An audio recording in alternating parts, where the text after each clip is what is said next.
Bonjour à tous, j'espère que vous allez bien. On se retrouve pour le 48e épisode des Titans du Monsterverse. Aujourd'hui, je vais vous parler des Swamp Locustes.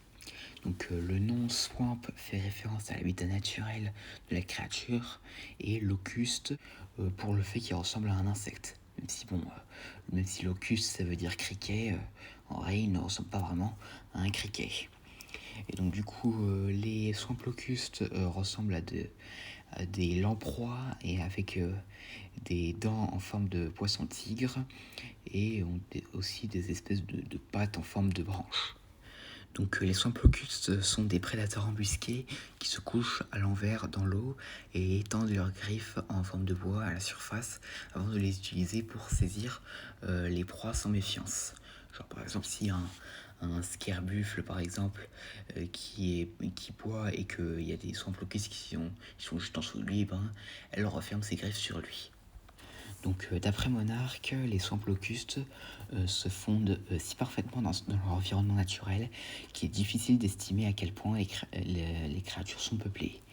Situés sous la surface des marais à l'est de l'île, ces insectoïdes submergés étendent leurs membres ligneux au-dessus de la surface, ce qui les rend indiscrénables à l'abandon feuillage des zones humides qui l'entourent.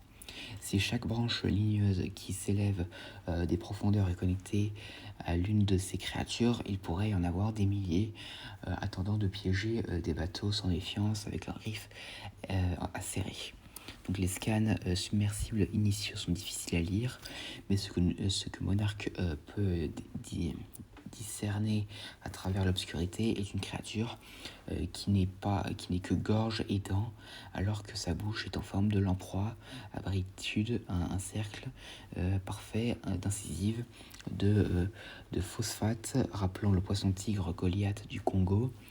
La caractéristique la plus remarquable est son tractus gastro-insectinal, qui est une seule chambre continue qui traverse le noyau de la créature. Essentiellement, le Samplocus est une créature primordiale que l'évolution a raffinée en le prédateur le plus primitif possible. Donc ces créatures ne feront qu'une seule apparition dans le comics Kingdom Kong, non pas Kingdom Kong, Skull Island Pierce of Kong. En fait, quand Aaron Brooks et son équipe tentent de trouver un abri pour la nuit, ils surprennent de manière inattendue un Swamp Locust. Evelyn Matmevy essaie de lui tirer dessus, mais les balles n'ont peu d'effet sur la créature. Et donc du coup, ils réussissent à lui échapper par la suite. Et donc du coup, comme je l'ai dit, ce sera la seule fois que nous verrons ces créatures. Et donc nous verrons si nous les reverrons dans la série Skull Island de Netflix ou dans un prochain film.